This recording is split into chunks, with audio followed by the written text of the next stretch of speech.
How's it going, everyone? It's Spencer here with Spencer Stuff. Welcome to the community. I appreciate you being here. Today we're talking about the Klipsch Sevens Gen 2. This is technically only one speaker right here, so I guess it's a 7 Gen 2. Terrible joke, I know. But anyway, let's talk about it because it feels like we have to acknowledge the fact that company is capable of making a product so well-rounded that anyone in 2-channel, someone in home theater, someone who's a hi-fi purist, someone who is just getting into the game, or someone who really wants to declutter their space has a really solid option. The Klipsch 7 Gen 2s offer a great value proposition for what you're getting here, and I just want to talk everything about it in this review. So please sit back, relax, and enjoy the Klipsch 7's Gen 2 review, and I thank you all for watching this video. Alright, let's talk about the most important aspect of every speaker, and that is sound quality, because as I've said before, if it sounds like crap, no one's going to listen to it anyway. So the 7's Gen 2, let me just say it right out of the way. They sound excellent. They sound great. You are not going to have any complaints about them if you're familiar with Klipsch's sound. With that said, you're not getting the old reference line from the early 2000s. You're not getting that shouty, horn-loaded sound to it. It sounds reserved. At low level listening, it sounds great in the room. At higher levels, it's pronounced. It sounds good. The bass is slightly elevated. Maybe I don't like that as much, but I was able to tune it back in the app a little bit. With all that being said, if you're someone who wants a grand soundstage with plenty of three-dimensionality, these speakers will do that for you. You're going to feel like you're in a very 3D space. If you have a horn playing in front of you like I did in Dave Brubeck, I mean, you're going to feel that. You're going to see it. It's right in your face. It feels great.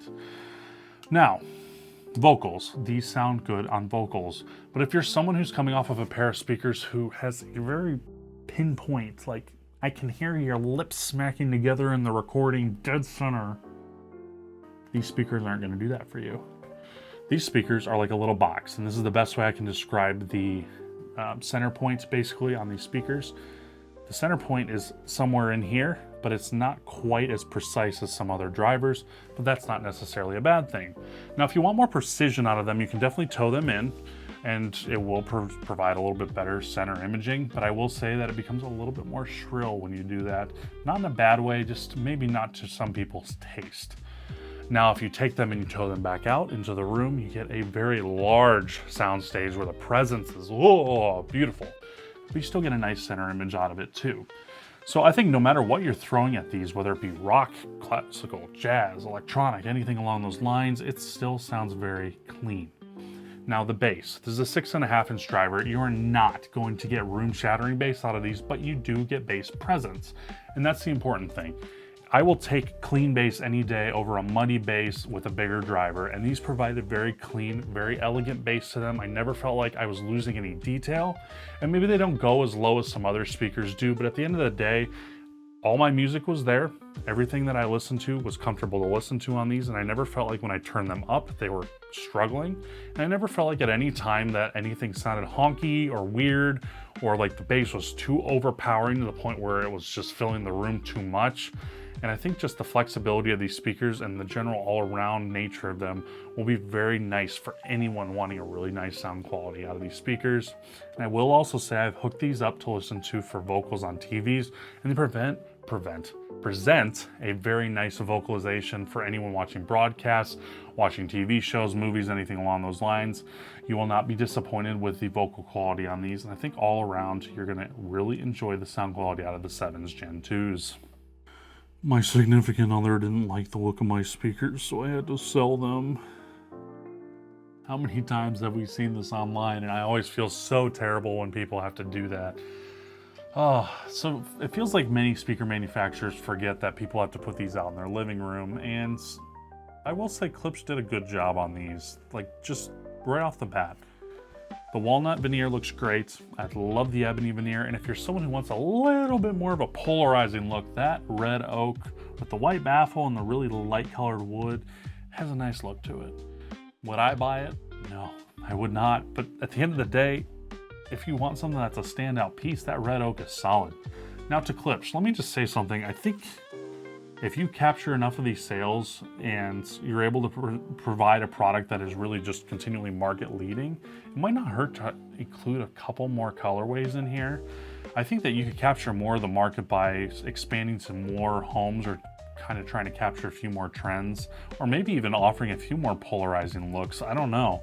There's some people that I think would really like the low profile of these speakers, especially the 5s, and would be able to fit them in their space to exactly how they want them to be. So if they want them to be a showpiece, they can, or if they don't have to. So I think that as of right now, you have two really nice low profile options that kind of sink into the room, and you have one that's a little bit more polarizing. And I think you can definitely expand that. Now, the overall look and feel of them, they feel extremely premium. If you were to take these, pick them up, they're heavy. They feel really well built. I'll just knock real quick. There is no resonance in there at all, and that is one of the things that a speaker can suffer from, is resonance. These are really well built. And on top of that, the veneer feels great and it looks great from a distance. So if you're someone who cares about the looks of your speaker, I don't think you're gonna be disappointed with this. And last off, if you're someone who really likes to keep their grill on, this is an extremely low profile grill, and I love the little script logo for the Klipsch logo on there. It looks nice and clean. And on the whole, I think you're getting a speaker that looks very presentable, looks very mature, and while it doesn't go too far out in the looks category to be, polarizing or anything along those lines, if you want something that is that way, the red oak is going to provide you that. So on the whole, I definitely think Klipsch did a good job designing the looks of these speakers. Powered by Onkyo.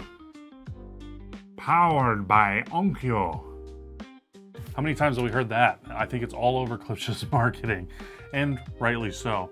So this collaboration with Klipsch and Onkyo is something that really takes the functionality forward. Not only is the speaker more reliable than before, it's offering much cleaner power and a product that is frankly just more enjoyable to use.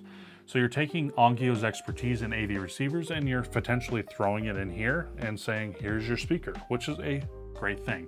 So jumping into functionality, it comes with a remote. It's a backlit remote. It's very intuitive, very simple to use. Even your grandparents could use it, I think. You never know. I do like that they kept the volume knob on the primary speaker as well, and that the button's all on there as well. It's easy to use if you need to get up and use it. Now on top of this, you've got a primary speaker and a secondary speaker. Now what I love, Gen 1 to Gen 2, we have lost the proprietary cable, and now we are using an Ethernet cable which can be replaced. So that is great. I believe it's a Cat 6 Ethernet cable that can connect the two, but you can also connect them wirelessly. And I believe that is only a feature on the 7s and 9s Gen 2. The 5s has to be hooked up directly, which is okay. It's not that hard to find a low profile Ethernet cable if you need to find one online. Now, HDMI, it comes with eARC, it's one port, and I can see this being a problem right now if someone wants to hook up multiple things to this. I know it's not a receiver. I hope that in the future we'll start seeing more HDMIs being put on this thing, because I think that there's potential in the future for us to see speakers that could expand to more than just 2 channels, and maybe we can have a full 5.1 system, hopefully, as the technology continues to grow. Fingers crossed. But yeah, anyway, you've got your Ethernets, you have your phono preamps section, so if you want to hook up a record player, and it also has a ground, which is good. It has an analog section, so if you want to hook up a CD player or a audio device of any variety, you can. This does have DRAC, I've mentioned it before. It does not have the full license, it's just bass control, and it works well. I had no complaints with it. But if you want to pay for the full license, you can. So if you want it to be tailored to your room, that's a good thing. On top of that, there's a coax cable and a sub out option. So the sub out is great if you want to hook up a sub to this, or if you want to run a Y splitter, you can run that so that you can have 2 subs or 4 or whatever you want to do. So at the end of the day, we tout that we're getting a receiver in the speaker. And is that true?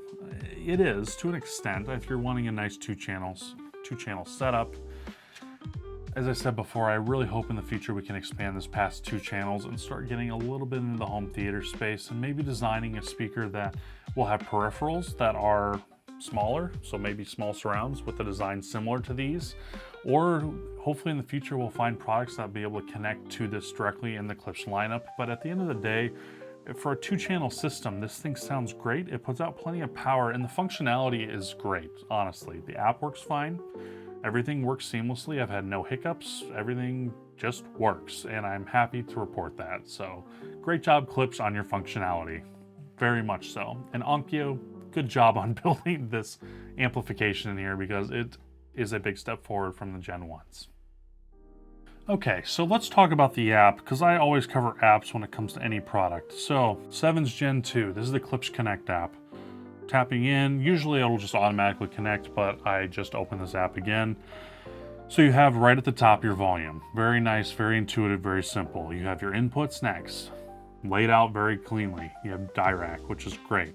So if you want to run DIRAC, you can get that all hooked up and run through the app. It's very simple.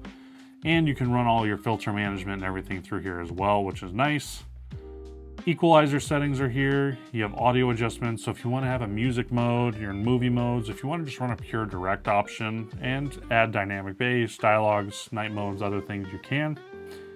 And as well as this, you have your inputs, which you can set as like your dedicated inputs for when you turn this thing on, you want to just tap in. And then your basic settings, which I'm not going to go into because I have settings in there. So, the app is intuitive, it's very simple to use. My only real complaint, the equalizer. I don't want to have to run DIRAC or be forced to run DIRAC to get wider bands, and frankly I don't even get that with the basic license that they give us with this. Your equalizer needs to be more than 5 bands. 80 hertz to 8 kilohertz is not enough.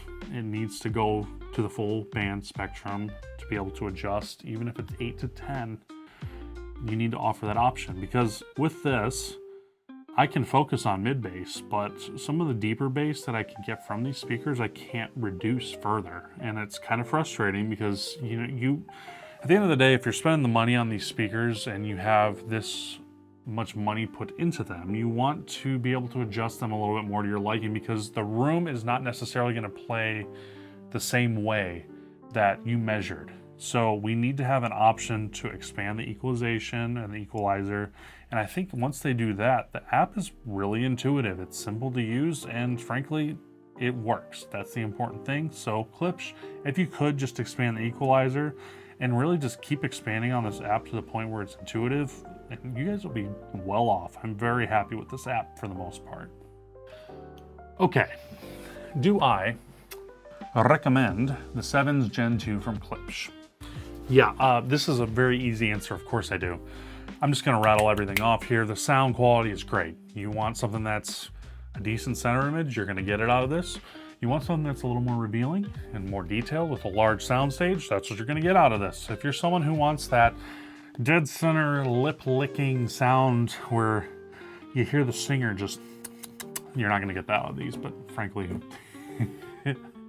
who wants that? I don't know. Now, functionality wise, it's great. It feels like Klipsch finally took that step forward, and I'm very happy that they have streaming now. All the inputs work great. If you want to hook up a record player, a CD player, anything along those lines, you can. My only gripe would be I wish there was a few more HDMIs, but it's a gripe, and I hope that in the future there will be a few more.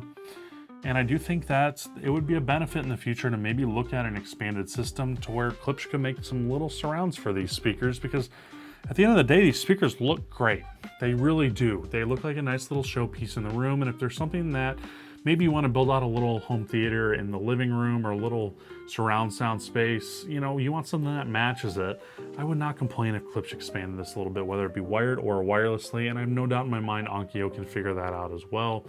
And on the whole, I think that these are just such well-rounded speakers that you'd be hard-pressed to find something that really competes with them at this high of a level. So do I recommend them? Yes, I do. And I hope that this review helped you out on the whole.